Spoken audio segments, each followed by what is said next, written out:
Hello everyone, welcome to today's video. It's day 19 of Die Cut December and I'm going to be using these dies to create a hello card for you.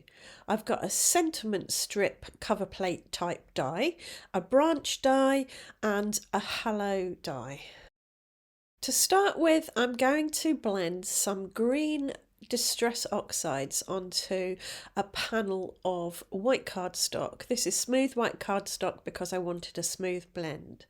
I'm doing an ombre effect, so I'm starting at the top with my lightest green, which is cracked pistachio, then I'm going to my middle green, which is lucky clover, and then down to my darkest green, which is pine needles.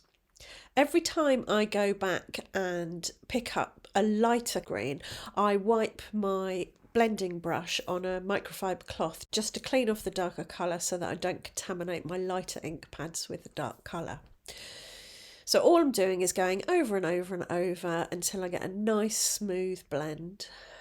And then I splatter some gold metallic paint from my Hybrid Prima Metallic Accents palette, and I wanted a gentle light splatter of small circles, so I made sure my brush wasn't too wet. To colour my die cut, I'm just going to use the ink that's left on my brush. I'm not going to bring the ink pads out again because I wanted a fairly light blush of colour. So I rubbed off the excess on the microfiber cloth again, added it, and then went over the die cut with my microfiber cloth just to smooth out that light blush of colour. To add some detail to my die cut, I brought in my gold jelly roll pen. It's my favourite gold pen. It's a lovely light champagne gold, and just drew on the die cut, put some pattern on the leaves, added the stems, and this gives a little bit of interest and brings the die cut to life, I think. It also adds shimmer and shine, which you know that I love. Apologies if I sound bunged up, it's because I am. My darling husband brought home a lovely lurgy for me, so I'm a bit under the weather at the moment, but I'm still planning on carrying on with these videos. I might do voiceovers for a few days because the sniffing and the coughing during a live video would become very distracting and hard to edit out. So there it is, my little die cut with the gold bits on it. Now I'm going to use that sentiment strip die. This is from Hero Arts and just goes with one of the sentiment stamps that I've got. But I'm not going to die cut out of it. I'm going to emboss with it, and it will give me a really lovely striped effect. Here you go, you can see all those lines that have been embossed into the panel. Next I trim off the excess, so I've got lovely clean lines all the way around, and I cut down that panel to about 3 inches I think, and added it to the base of my card blank, which is a square card blank about 5.5 inches by 5.5 inches I think. I'm not having any border on this card, I just fancied a bit of a change, and I've made my coloured panel sit flush with the edge of the card. On top of the coloured panel, I'm going to add a white, what should we call it, an arrow shape I guess, or a wonky pendant shape, and it's going to sit like this over my panel. So all I need to do is put some pencil marks where I want to cut it and then use my guillotine to chop it down. I didn't do any measuring to get that arrow shape, I just cut it where I thought it would look good. I think the point of the arrow ends up at about 1/3 of the way in from the left.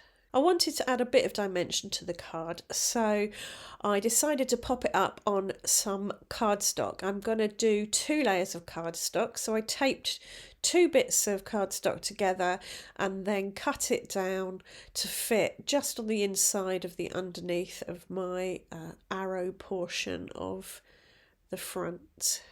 I'm using tape runner to stick everything down because it's convenient, although my ATG did run out of tape just before I started this video, so I had to resort to a smaller tape runner. Before adding my leafy thing to the front of my card, I stacked up 2 identical die cuts using glue and my tweezers to get them aligned, and then I added my green leafy die cut on top. But I only used the bottom part of the stacked die cuts because the top part of my leafy branch is going over the white area and that's already raised up. So I just wanted the bottom to be level with the top. I hope you can see what I mean.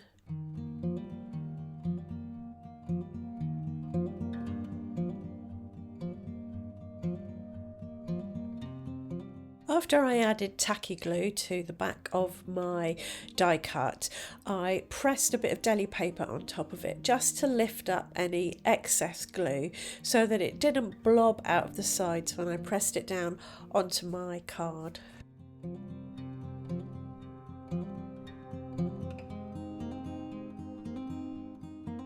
To add my sentiment, I cut the halo die out of some hammered white cardstock and put some glue on the back, and I used a jig. It was just another die cut piece to line up my letters and get them in the right place, and then I removed the jig and that left the letters there in exactly the right place.